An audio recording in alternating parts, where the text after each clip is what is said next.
Bom dia, galera, sejam bem-vindos novamente. Bom dia aqui meu e do nosso amigo Canguru. Hoje a gente vai falar sobre a correção dos exercícios sobre função. Não é bem uma correção, é como eu sempre falo, é mais uma revisão, formas diferentes de fazer as coisas, tá? Então vamos começar aqui. Primeiro exercício, a ideia era criar uma calculadora simples de adição, subtração, multiplicação, divisão e usar funções, né? Que a gente viu na última aula, então usar bastante função para entender e aprender como que ela funciona aqui bonitinho. Então eu fiz aqui da seguinte forma, eu começo o programa aqui solicitando dois números, que vão ser os números que eu vou usar nos cálculos. Em seguida eu escolhi a operação. Na operação, repara que eu pedi para o usuário aqui digitar um número correspondente a uma das escolhas. Tá, então ele vai digitar 1 para adição, 2 para subtração, 3 multiplicação, 4 divisão. Caso você tenha feito direto pelo nome, não tem problema. Eu faço isso em outro exercício também, a gente vai ver mais pra frente. Mas nesse aqui em específico, eu resolvi colocar como número aqui, porque eu achei um pouco mais fácil, tá bom?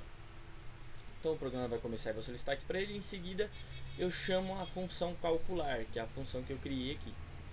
Beleza? Passei os argumentos para ela, então operação número 1 e número 2. Se a gente subir lá e olhar, tá nessa sequência, então ela solicita operação número 1 e número 2.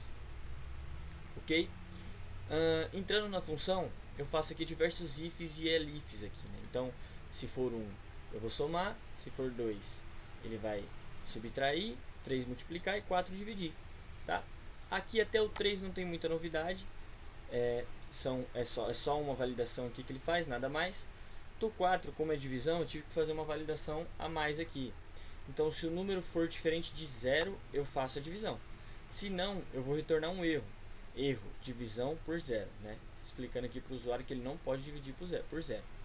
Caso ele passe por todos esses ifs e elifs aqui e ele não encontre nenhum, aí eu também retorno um erro. Operação inválida, por favor. Escolha um número entre 1, adição, 2, subtração, 3, multiplicação, 4, divisão. Beleza? Se não, eu retorno o resultado aqui. Vamos testar? Então, digite o primeiro número. Eu vou colocar aqui 10, 20 e eu vou escolher uma opção errada a princípio. Então, comecei aqui com o número 5 que não existia e ele me falou, operação inválida, por favor, escolha o número entre 1 a 4. Ok, vamos ver agora 10, 20 e eu quero fazer a adição. 30, beleza. Agora eu vou colocar aqui 40, 60 e eu quero fazer a subtração. Ó, menos 20. Agora eu vou colocar aqui 80 e 10 e eu quero que ele faça a multiplicação. Olha lá, 800. Agora a divisão, eu vou tentar dividir por 0. 10 dividido por 0. Erro, divisão por 0. Beleza? Se eu tentar dividir 10 por 2, ele vai dar os 5 aqui. Beleza? Sem muita novidade, espero que vocês tenham conseguido. Vamos para o exercício número 2. O exercício número 2 é um exercício bem legal. A gente precisava descobrir se uma palavra era palíndroma ou não. Então, se a palavra esse, que se escreve de trás para frente, também vira esse, se é ou não uma palavra palíndroma. Tá? Eu deixei alguns exemplos aqui para a gente testar. Eu criei duas funções, tá? E as duas fazem a mesma coisa de formas diferentes aqui. Essa daqui é uma função com tudo que a gente já viu aqui no curso, tá? Então, usa range, usa linha aqui. Beleza? E essa função é com algo que a gente não viu ainda. Então eu vou comentar tudo aqui só para explicar um pouquinho como ela funciona. Vamos supor que eu tenha uma string aqui. Vou criar uma variável de meu nome aqui, colocar meu nome. Vamos supor que eu queira acessar aqui a primeira letra do meu nome. A gente já viu isso no curso, né? Então eu coloco aqui meu nome 0. Eu posso printar aqui meu nome 0. Olha lá, o W. Agora vamos supor que eu queira começar pela 1 aqui, pelo A. Então, printou o A. Mas eu quero começar pelo A e printar todo o resto. Como eu faço? Então eu printo o A aqui, começo pelo 1, coloco 2 pontos e deixo vazio o restante. Isso vai fazer com que o programa digite todo o resto e só exclua a primeira aqui. Então ele começou do 1 e o restante ele não parou mais, foi todos. Agora vamos supor que eu queira parar aqui, por exemplo, no primeiro L, ó. 0, 1, 2, 3. Ele vai parar aqui no primeiro L. Do 4 para frente é onde ele vai parar. Ele não vai imprimir mais. Vamos testar isso aqui? Olha lá. Então ele começou pelo 1 e ele terminou no 3, tá? Do 4 para frente ele exclui. Agora vamos supor que eu queira imprimir aqui a última palavra. Eu coloco -1. Olha lá. A última palavra ele vem no -1 aqui. Se eu quiser a penúltima, -2 e assim por diante. Beleza? E aí tem uma coisa bem legal aqui que a gente consegue fazer sozinho, que é, eu disse para ele aqui que eu quero que ele imprime tudo, e aí logo na sequência eu coloquei aqui um -1, que quer dizer que ele vai imprimir tudo de trás para frente. Então se eu printar isso daqui, olha lá, fica o meu nome inteiro printado aqui de trás para frente, que inclusive fica bem esquisito. Já é esquisito normal, de trás para frente fica pior. Beleza? Então, eu criei duas funções aqui, uma usando esse método, porque fica um pouco mais limpo aqui, eu não preciso usar o for, e outra usando o for, que é o que a gente já tinha visto antes aqui, tá? Mas as duas vão funcionar da mesma forma aqui. Então, eu vou colocar aqui uma palavra que não é palíndromo, meu nome não é um palíndromo, e aí eu vou tentar colocar o esse é um palíndromo, beleza? Aí eu tenho aqui algumas frases também pra gente testar. Vamos testar algumas frases. Ó, só um detalhe, eu estou usando a primeira função aqui do for, tá? A princípio. Ó, coloquei aqui, vamos comentar sobre o código, né? Pulei essa parte, perdão. Então, o meu inverter palavra aqui, que é o com for. Primeiro eu declarei um resultado, eu faço um for e eu escolhi um range aqui que vai ser do tamanho da palavra. E aí todo o passo dele vai ser do -1, ele vai começar do -1. E em diante ele vai tirando -1 e -1. Então, -2, -3, -4. Então, o que a gente tinha feito lá na palavra, que era meu nome, né? Só um exemplo aqui, não está mais criada, mas dá pra gente fazer o exemplo. Eu tinha feito -1 e ele tinha impresso a última palavra, certo? A última letra. Então, aí ele fica fazendo -2, -3, -4, -5 e assim por diante. Beleza?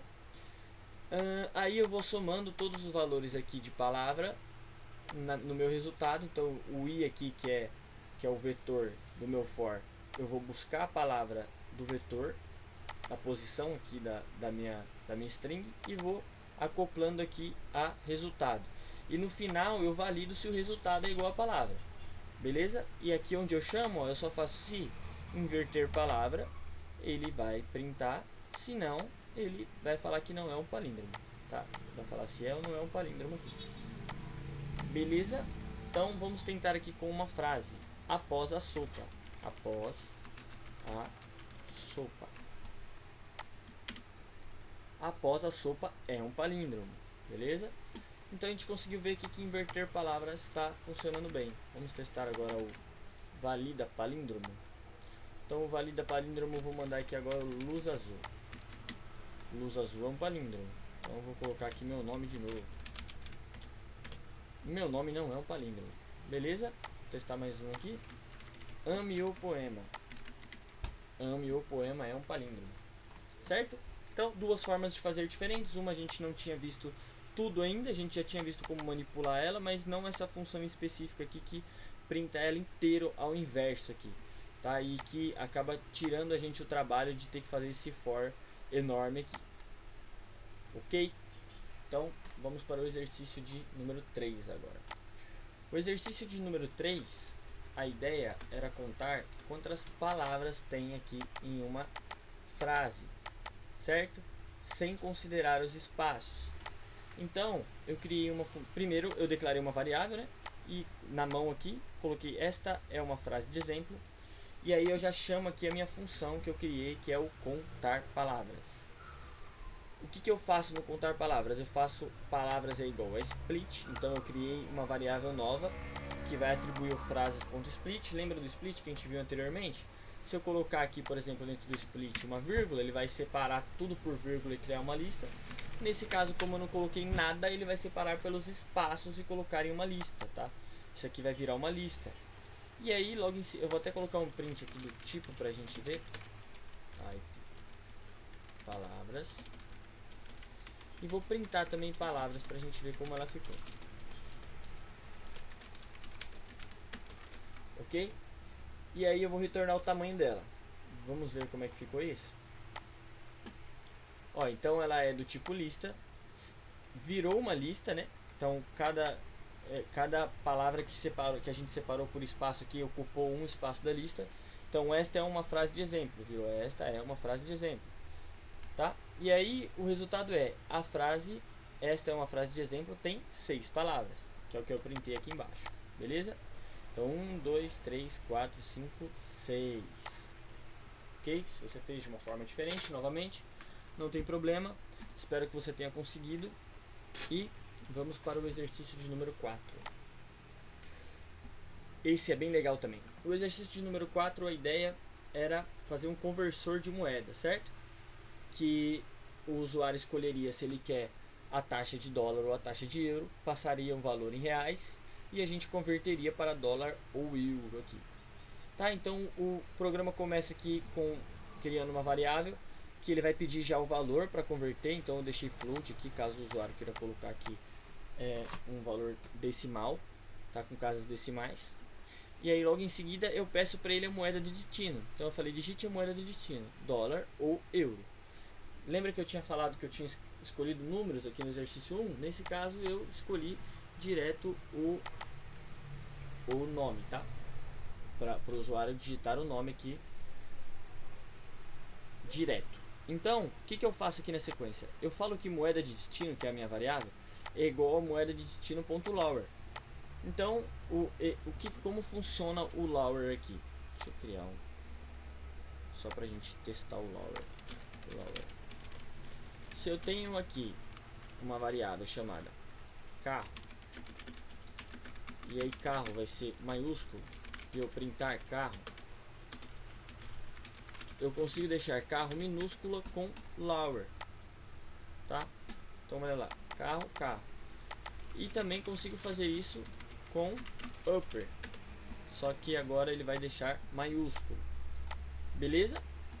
Então eu fiz isso aqui para ficar mais fácil de validar, tá? Não ter que ficar fazendo duas validações se é maiúsculo ou minúsculo. Eu transformo o que ele mandou para minúsculo e aí eu chamo a minha função converter moeda.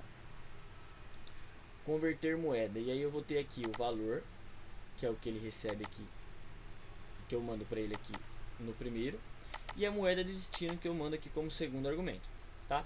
E aí eu vou ter duas taxas de real em dólar, taxa de real para euro.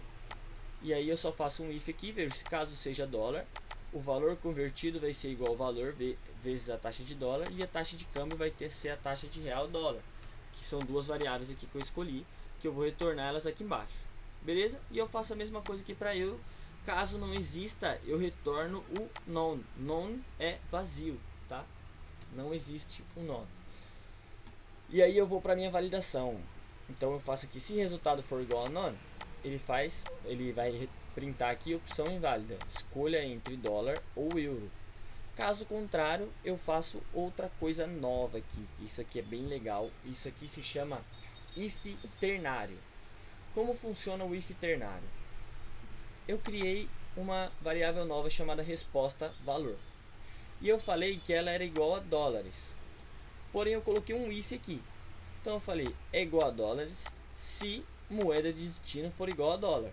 Se não, o valor dessa variável aqui vai ser euros. Tá? Como isso funcionaria aqui se não fosse um if ternário? Resposta valor. Se moeda de destino for igual a dólar, aí resposta valor é igual dólares.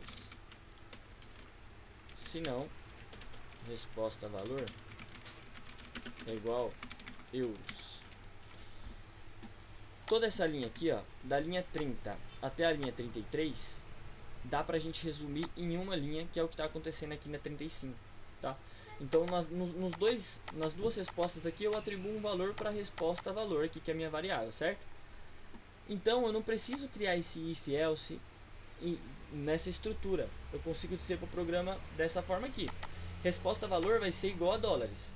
Só que ele vai ser igual a dólares se a moeda de destino for igual a dólar. Se não, de cara ele vai ser euros, beleza? Que é o que acontece aqui também. Show de bola? If ternário, galera. If ternário. Ajuda bastante, deixa o código bem mais limpinho. E aí eu fiz isso porque eu printo aqui a resposta de valor para ficar mais bonitinho. Então o valor convertido vai ser um valor X e a resposta do valor vai ser dólares ou euros. Para mim não ter que printar aqui 2 dólares ou 2 euros, tá? Vamos testar? Então eu quero converter o valor de 10 reais e eu quero converter em dólar. Olha, o valor convertido virou 49,30 dólares, tá? Então 10 reais equivalem a 49,30 dólares na taxa de câmbio de 4,93.